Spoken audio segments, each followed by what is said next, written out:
that was the case. So, all right, we should get moving. So it's Halloween in a couple days. It's Halloween. So we're doing our Halloween show today. This is a Halloween special. Yeah, and thanks to Gary for bringing. We have pumpkins going up our stairs over here. If you can see them, we have pumpkins and and this is super exciting. And last night, Steve's myself, Kevin, we were all at the True Hotel here in St. George. We did it last year too.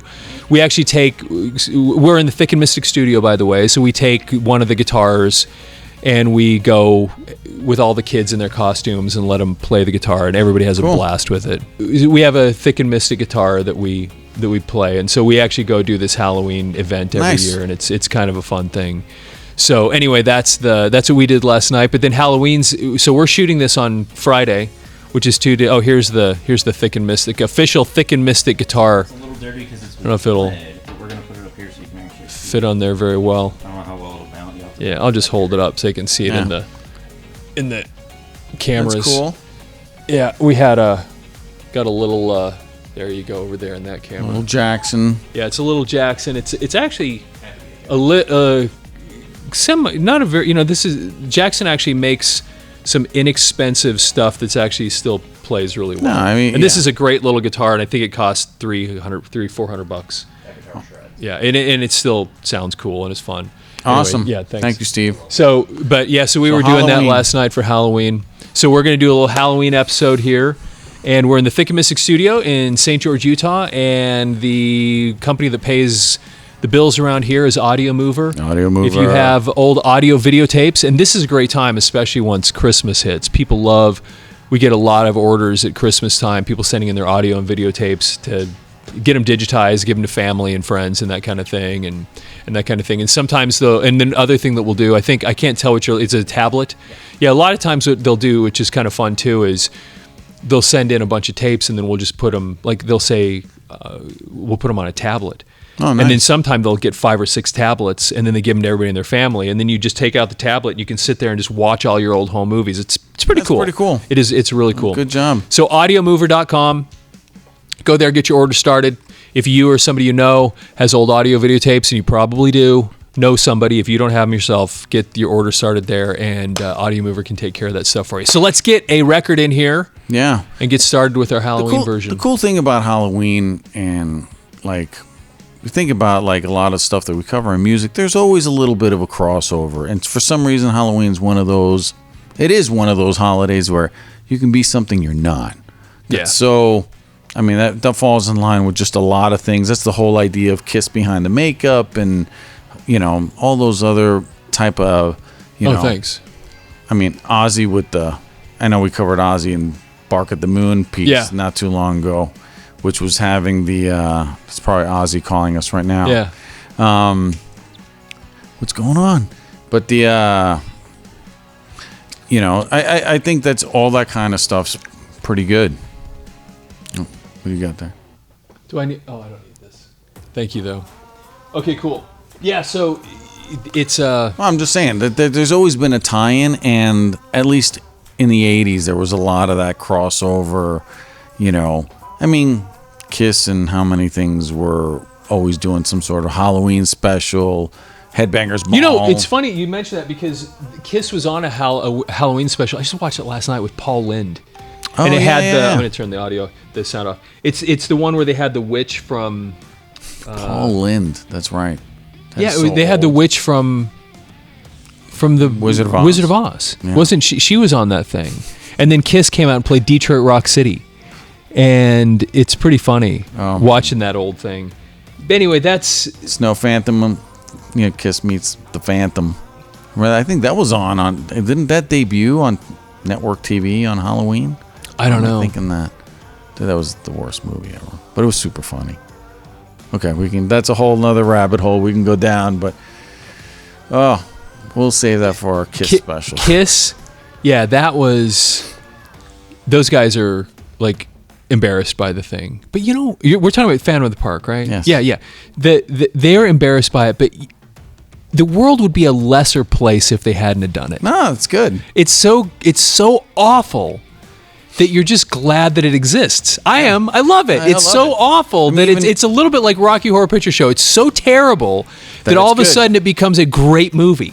And the world would be a lesser place without Kiss Meets the Phantom of the Park. Hearing Ace talk about it, because he's like, you have to be pretty, like, not paying attention to realize that the guy that was my stunt double / when I didn't show up to record because I was like wasted or whatever, that the guy is like 2 feet taller than me and he's like this bodybuilder in an Ace costume. Yeah.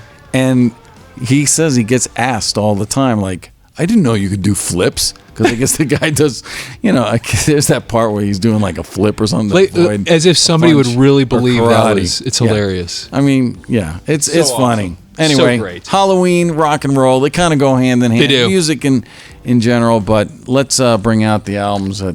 Okay, here we go. Bring in the first album. All right. Can't talk Halloween without. Yeah, this is one of the greatest. I want to make sure that I did here. This I don't know how you can have a better album cover than this album cover, especially as far as if we're talking about Halloween creepy Halloween-ish, things. creepy. This is one of the creepiest.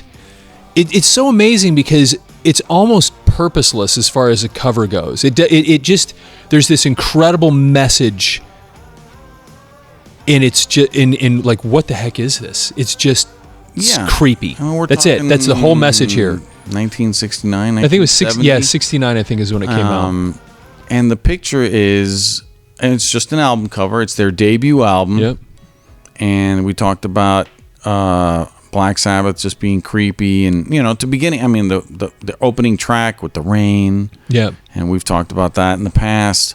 Bum, Yeah. bum. It's just an amazing, It's great. amazing intro, right? Yep. But this album cover, and you can probably Google creepy album covers. This one's always I don't care what list you're finding. This one's always top 3, top 5. There's some creepy stuff out there, but as far as this was mainstream and huge. And then you're coming home and look what I got. The Black Sabbath debut with Ozzy, or 1969, 70, and you're looking at that going, that's scary. I remember in college seeing this album cover because I think I had like the cassette or something at one point prior to that. And my scout leader, when I was 12, 13 years old, gave this to me because his wife didn't want it in their house. So it landed in your hands. It landed in my hands. This is the one right here the too. one. Yeah. So and thank you. And Scouts of they have an America. interesting, that's right. They have an interesting story because they didn't set out to be like some sort of a satanic evil whatever. This was all just imagery to them, and they when you hear the story from Tony Iommi talk about this, he says that they were rehearsing basically across from a movie theater or something like this, and there was literally a movie called Black Sabbath, right? And they talked about. They were talking. People will go pay money to go watch a movie to be scared. Yeah. Why can't we make music that kind does of a that same little on thing? the eerie. Yeah. That's what our thing is going to be. We're just going to make scary music. And then they ended up. Then you listen to that first song, which is called Black Sabbath, the first song on this album, and it's so good. And the lyrics too are super kind of creepy. Ozzy's delivery. What is this that stands before me? It's so it's so great. It's such a great song. Feather in But I think black. Ozzy's delivery, because if you had, Robert Plant or somebody singing, it wouldn't be the same. No. Ozzy is Ozzy. It's the creepiness of it, and it's the working class, poor British living in squalor, kind of post World War II. A lot of still, recovering, rebuilding, and these people were living in these factory towns, hopelessness. And that's what created this. That's what you get. Absolutely. But that is one creepy picture, and it is a photograph. It's not like this wasn't like green screen. Put this lady. Let's put her in front of there. I've actually done a search on this because you can find The modern actual- photographs of this area. Yep. and she is still around. Like, you can find her name. And this person, she's an older woman now, but she was just like in her early 20s when they took this picture, as I recall. Yeah. But what is this? What does this mean? All it means is this is spooky. Yeah, that's it. It is spooky looking, and you know what's so funny is it's all these people since then who've tried to create these over-the-top scary things. I don't think they touch this. No, this is still creepier. It's classic. Like all the over-the-top scary monsters and all the other things everybody did. I would never want to walk into this forest with that. Yeah. The scary monsters and everything. It's like, yeah, it's all pretend. This is like, whoa, this is creepy. There's no CGI or no photoshopping here. This is a real picture in a real place in England. Like, ooh, that's weird. Let's use that as our album cover. Hey, great idea. It goes with our name, Black Sabbath. Like, it's pretty cool. It's awesome. And then the back of the album is basically just a continuation of the photograph. Yeah, that is creepy. Like I started to say, I remember you showing me this. Oh, let's listen to this in whatever in college, and I was like. And the tracks, the songs are so good on this album. It For is. a debut album, the first song, Black Sabbath, and the next song is The Wizard. Which I love. Is that right? Or is basically, then it's The Wizard, then it's basically, list. here I can look. Then it's NIB after that. I love The Wizard. Yeah, there we go. So it's Black Sabbath, The Wizard, Wasp, Behind the Wall of Sleep, basically is a bass solo. Yeah, it's that kind of. And then NIB. That is one of the Nativity in Black. That's a great. It's so awesome. Doom, doom, doom, doom, doom, doom, Yeah. doom, doom. Oh yeah.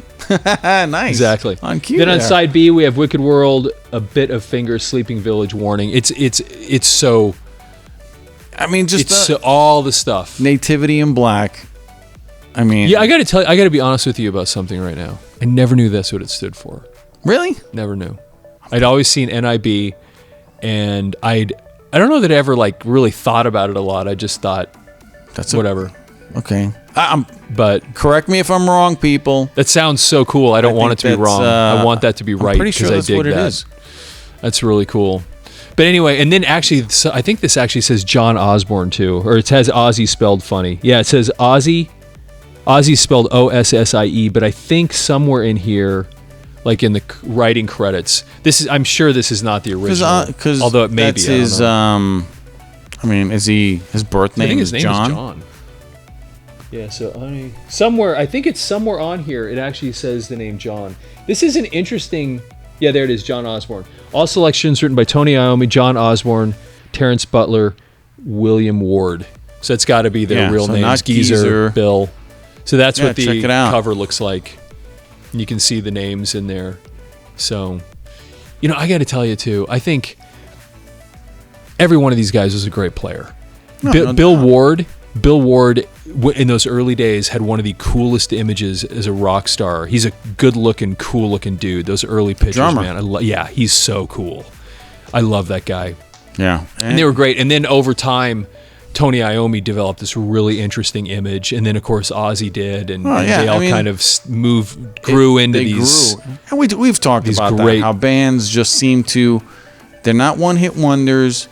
They've grown into, and obviously they stumbled upon, whether on purpose or it was just like, whoa, we didn't know that, because all the imagery and the things, all that kind of was. And there was no like marketing brilliance behind it. I think the brilliance was that it was genuine. It was real music, and it was real. And so for sure, people kind of were like, I can gravitate towards that. Scary cover for Halloween, no doubt about it. Yes. All right, cool. Halloween cover number one. All right, let's bring that next one in. Do love me some Black Sabbath. Yes. Yeah, and then it was a year later, Paranoid came out. And that album cover was a little weird. Well, it is weird, and it also doesn't have anything to do with Paranoid because the original album was supposed to be called War Pigs, and it makes more sense called War Pigs, although it's still a weird cover. It's kind of dumb, but the bearded dude, doesn't he got like he's got a shield? sword or something? And I can't. It's not. Okay, this is a fun one, which no one in the world's ever going to know anything about this, but I wanted to bring this out because the picture is just so awesome. So this is a band called Uriah Heep. The album's called Abominog, And I remember seeing this at the record store, and I had to buy it just because it looked so weird. You know, we should do. That is. It's one of the creepiest looking things as far as a That record is cover. creepy. But here's the thing about this, and we should even do a show about this sometime. What albums where the cover and the music have almost nothing to do with each other? Like you'd never put. So if you listen to this album, you would never put that album cover with it ever. I actually really like this album. So Uriah Heep had existed for years and years prior to this album coming out. They had a different singer, and I don't know a lot about them, but I'll tell you that they were popular in the 70s. They lost their singer, and they got this new singer, and I think this was his first album. He could have been on our first singer It could have been, debut. yeah. Could have been, but So they did this one, then they had an album called, I think it was called Head First, and then they had another one called Equator, and I think those are the only three that this guy was on. But anyway, this is, I believe, the first one that this singer was on. But the album cover is so creeptastic, dude. It's so freaky looking, and I don't know what it was supposed to mean, and it has the music. You'd never put it together. Sense. I'm thinking, I'm Uriah Heep, marketing manager, and I'm going, let's brainstorm. I got an idea. Let's brainstorm some good concept. What are we gonna do for an album cover here? I've got this real crazy, devilish looking, drooling, scary. That's going to sell. Like, who made that decision, Uriah Heep? And obviously, I bought it. You bought it. Okay. They got my $7.99 plus tax. Oh, $8.25 from one sucker, right? It's a good album, though, believe it or not. But my point being is like, this is not gonna sell. You're not doing, as we spoke about, like Bon Jovi and Van Halen, 10 million, 12 million albums. No way with this album cover you're reaching the masses, because I'm having nightmares probably tonight looking at that thing. Remember, I'm the visual person. I am a visual learner.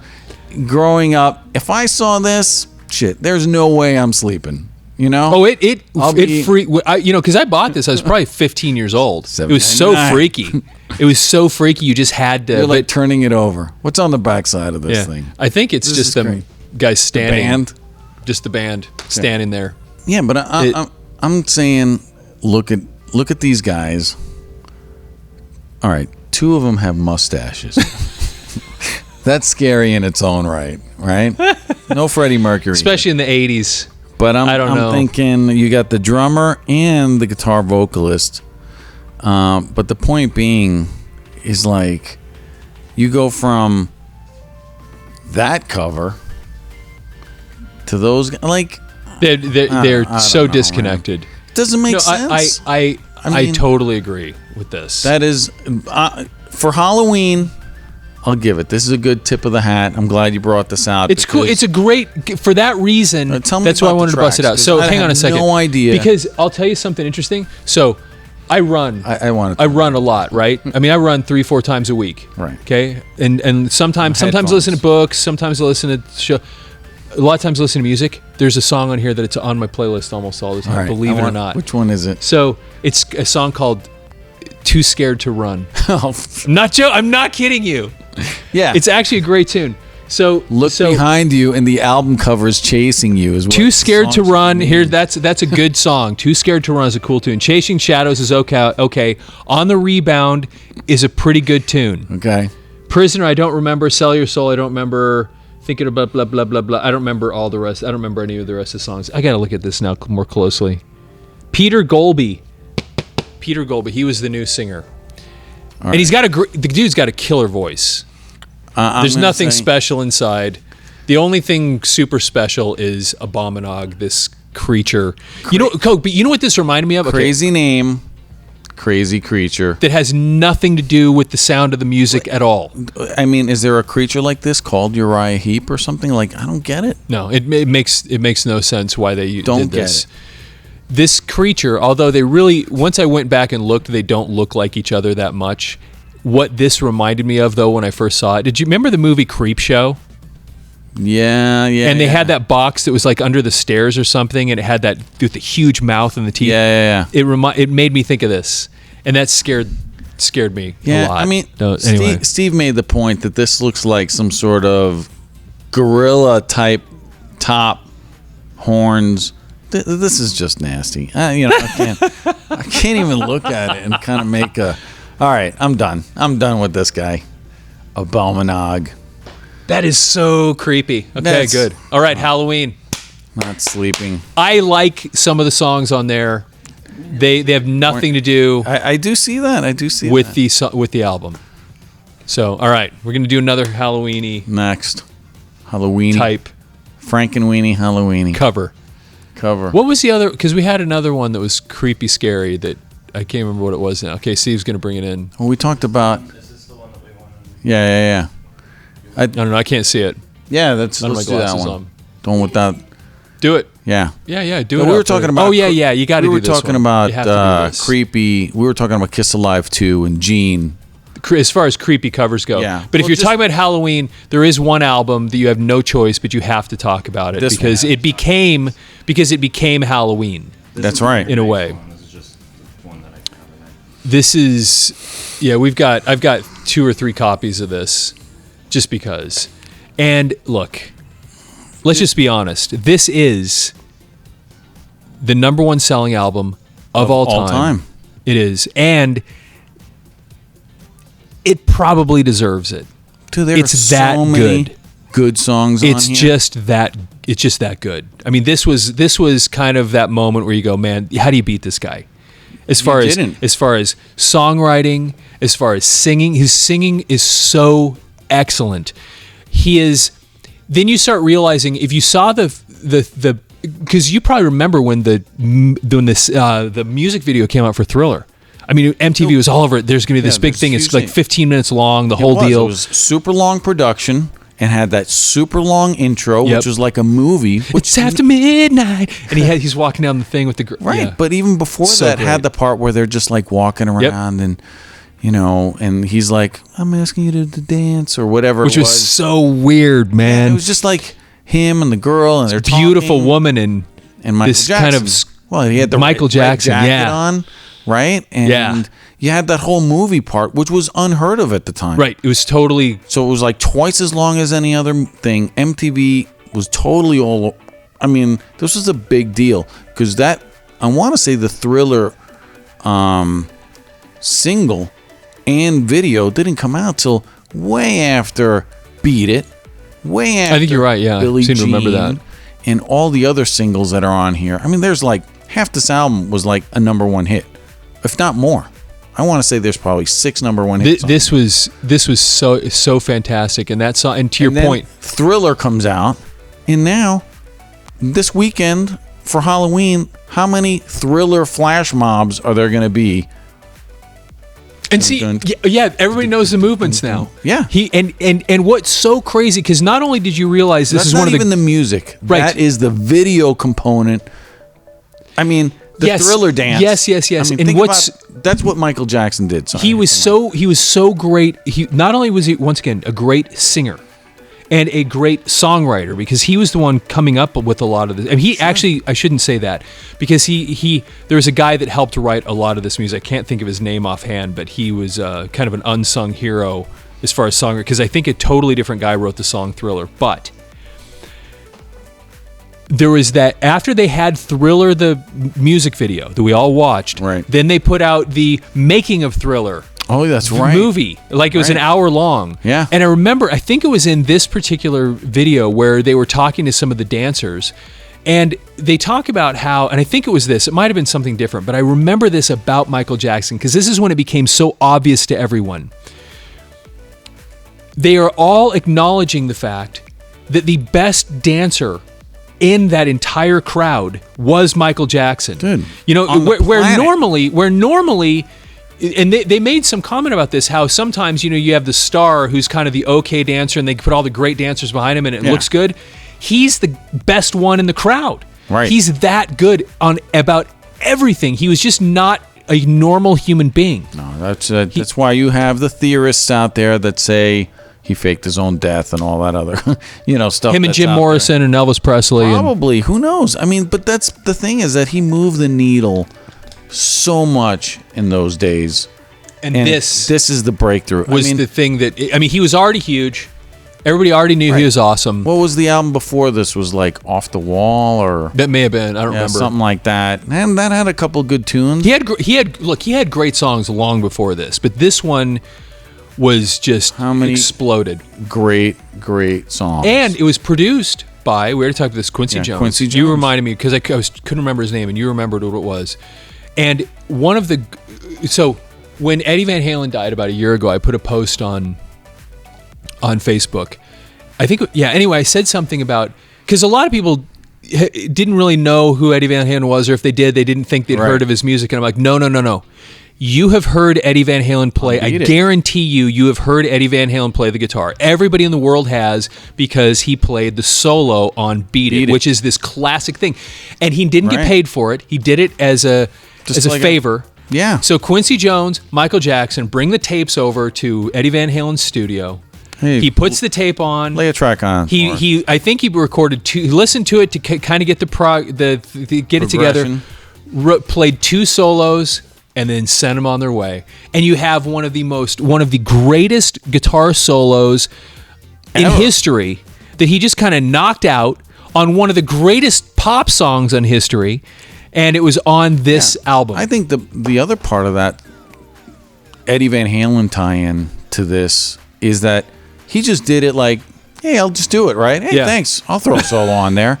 But he was, again, we talked about this when we did the Van Halen album not too long ago, where it was, he's so unique that when you heard it on the radio, you couldn't help, because nobody else played like him. Right. So then David Lee Roth is like, Eddie, are you on Michael Jackson's album?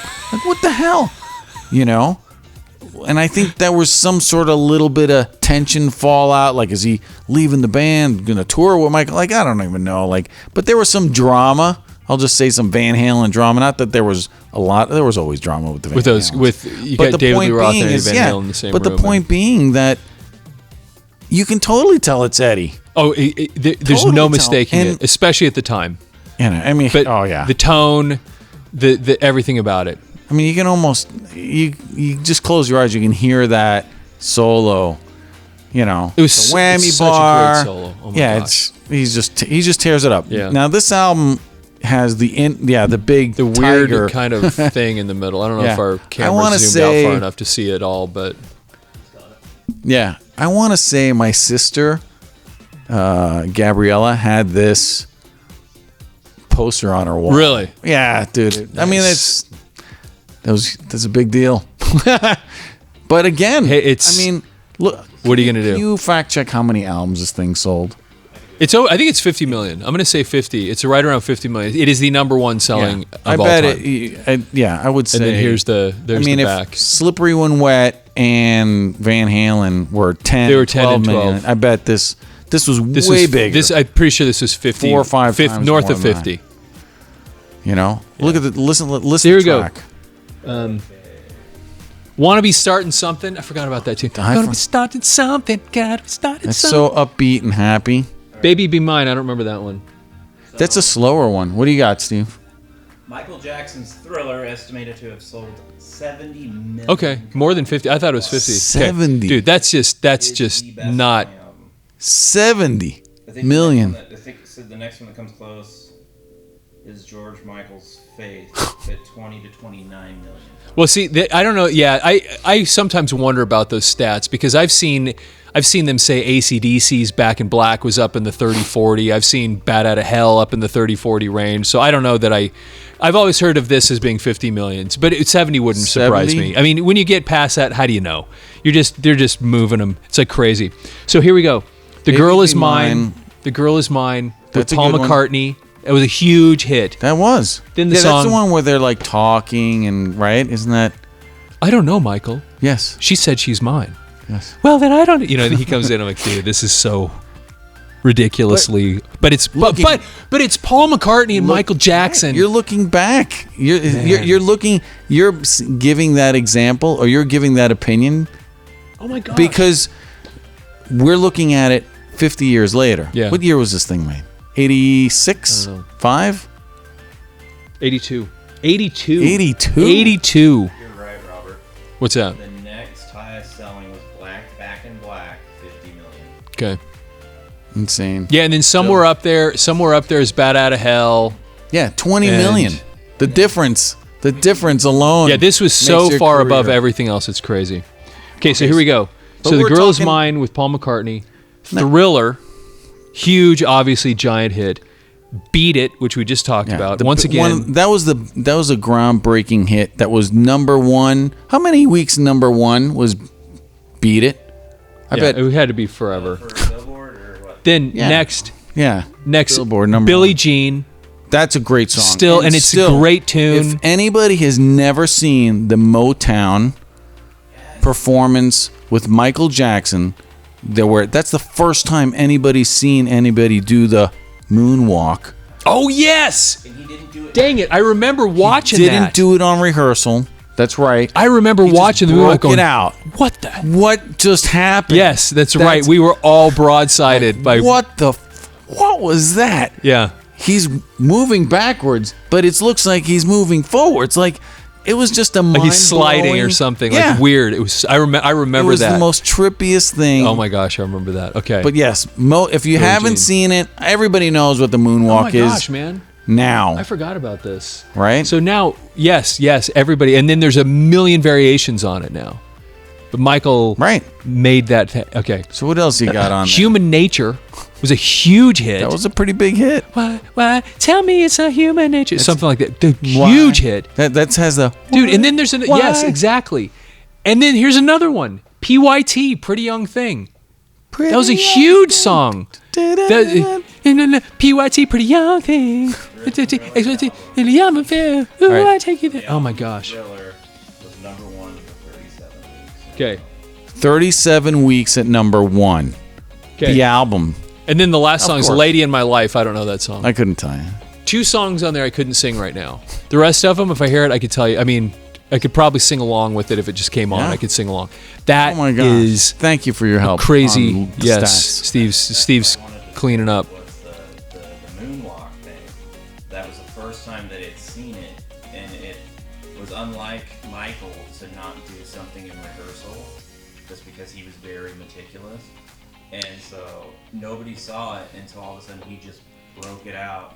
It was so amazing. Yeah. Roaring in the crowd and the Oh, yeah. All genuine. Oh, yeah. All right. yeah. So if you didn't hear it, Steve was pointing out that the moonwalk was not done in rehearsal for that Motown, and so when he broke it out, it was just like genuine response because it was mind blowing. Again, the whole thing. The whole thing. was everything incredible. about this guy is mind blowing, including his personal life.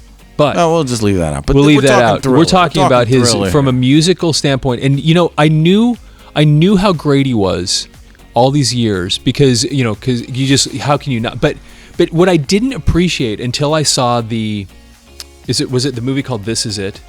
Yes, I think that's what it was. When you watch him interact with the band, you realize that this is a guy, and I'm sorry for all the people that are going to tell me that this is a terrible thing to compare him to, but you can see that the guy is Beethoven level brilliant musical because he's literally because like somebody that has perfect pitch like Beethoven or somebody like that, they look at the music on the staff, they don't need to hear it because they can hear it. Right. They hear the notes, they know In them. It's your like head, colors yeah. almost. You watch him interacting with this band, and he's literally singing their parts to them. It's like he's created this whole thing in his remember head, seeing something and he's like like, that. no. He's like, he's doing all this stuff to him, sing ba ba ba ba, telling him what to do, and you're like, this guy hears this entire composition in his head right now, and he's telling them what to do. So he's creating. It's not just that he's some pretty faced dancer singing a song. He's creating this stuff like out of nothing.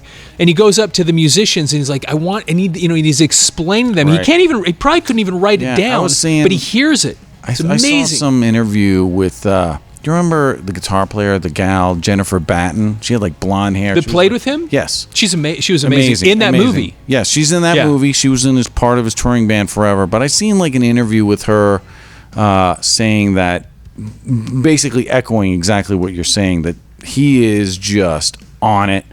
Makes everybody want to perform better. That he wasn't like, this is my show, you got to step up or I'll replace you type of mentality. He was getting the best out of everybody.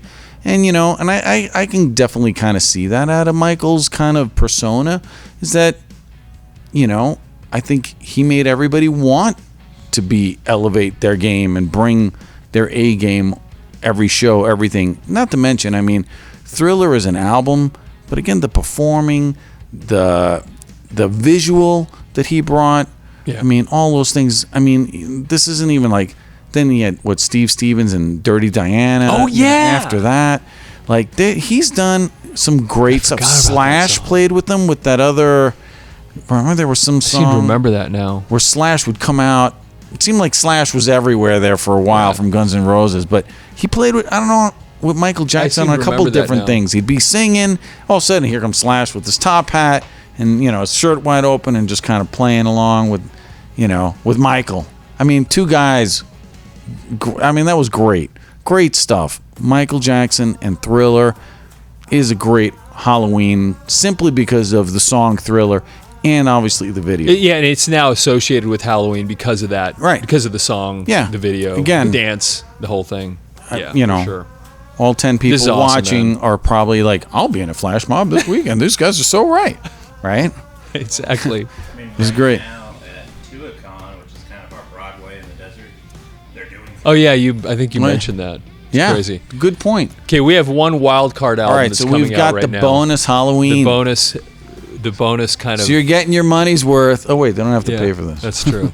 Okay, you're definitely getting your money's worth with the bonus. This isn't just 3 random records. This is now 4. We're bringing out the 4th. The 4th one. And chances are nobody's ever heard of this. But 100% never heard of this. All right. Or the band. So this is great. There was a movie in the 80s that came out, and I remember when it came out because I was so excited because 2 people were in it that I loved. Ozzy Osbourne and Gene Simmons were both in this movie. Ozzy played, I think, a preacher. I don't remember what Gene was, but he was the radio guy. Is that what it was? Yeah. Okay. He has some line. He's like, I can't even remember, but he had his. I think Gene's speaking voice, but he was like the cool radio DJ. And I think I actually saw this movie, but it's utterly forgettable. I stupid know for a fact that I went to the theater and watched this. Oh, really? My friend Mike Feeney. We went and watched it, and it was like Gene, Ozzy, and they just had small little bit roles. Parts. Yeah, bit parts. Which it was to get people like us into the theater. I definitely spent my whatever it was on there, and we went and saw it. And I can't remember I think the director of this movie, Trick or Treat, ended up doing Freddy Krueger. This was his debut. Really? It was something crazy like that. Interesting. But this came out. What year did this come out? 86. Yeah, and we were in high school. The whole concept of the movie was some dead rocker comes back. Yeah, I don't even know, man. I seem to remember. It was Man, something. I don't know. But Trick or Treat, 1986. If you're one of the few people that watch it, it's not really that good. But for us, at the time, we were terrible Halloween rock and roll rockers. Yeah, because the guy the rocker that comes back to life looks Motley Crue-ish. He could be on stage with Nikki Sixx, and you'd be like, "Oh, he belongs." Does that make Mars? You don't know. That's the part that's kind of cool. But so soundtrack that goes. The reason I had to buy the soundtrack, you know who did the soundtrack? It says it down in the corner. Fastway. Fastway. I know you like Fastway. I used to love Fastway. Now I talked to Steve earlier. Steve's a young guy by comparison, and had never heard of Fastway. Fastway showed up in the early 80s. I was introduced to him by one of the people that comments on a lot of our shows, which is Kurt Bartlett. Their first album, I think it was just called Fastway. It was a black and white checker. I remember cover. that. I think it was red Fastway. They had a super cool song on there that I remember. Yes, they had 2 songs on there that were great. One of them was Say What You Will, and one of them was Raisin Like the Mary from Below, Easy Livin'. So, by the way, Uriah Heep's one of their early hits was Easy Livin', by the way. So, but that was with a different singer, as I recall. Not important. Anyway, Fastway, this was cool because they were the ones doing it. Now, the reason Fastway was actually a thing, Do you know where Fastway came from? I didn't know that much about Fastway till you introduced me to him. So Fastway only exists because Motorhead exists.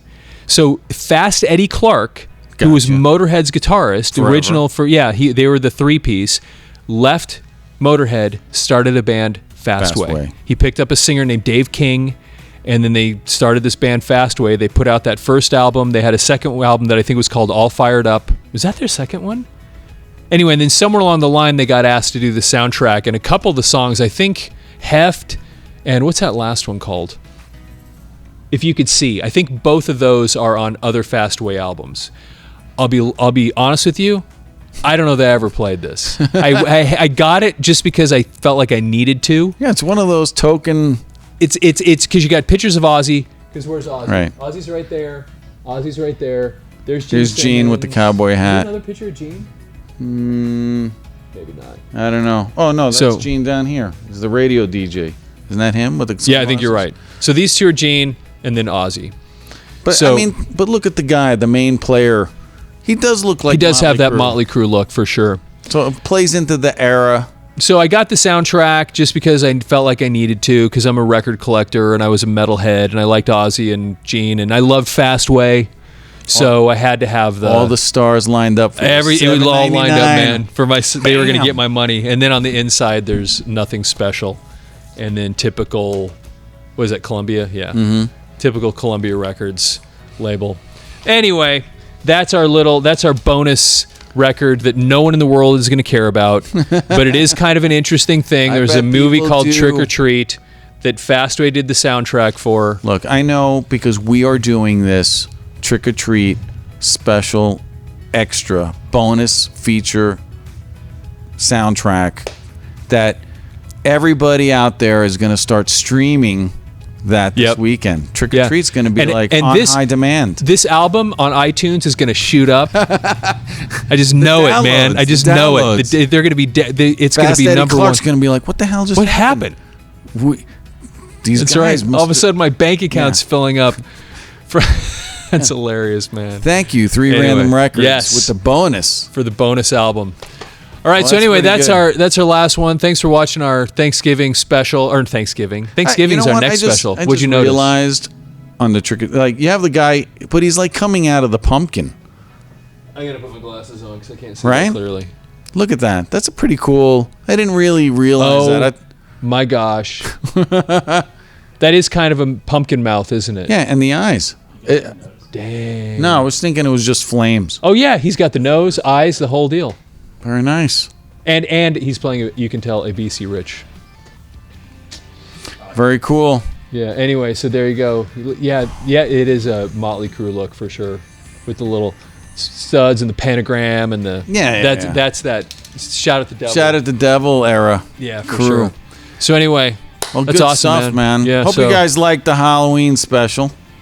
Right? Yes, indeed. Thanks for watching our fun little Halloween special. Thanks for joining us. Of course, as we always say, like, comment, subscribe to the channel, and if you have anything, we love actually all the comments that we get on all this stuff because I don't know why it's so fun to talk about this crazy stupid crap, but it is. Yeah, but it's not crazy stupid crap. It's kind of cool. Fun. It is fun. Anyway, so leave your comments if you've ever heard of this thing, but or if you've ever heard Uriah Heep Abominog. There's got to be people out there.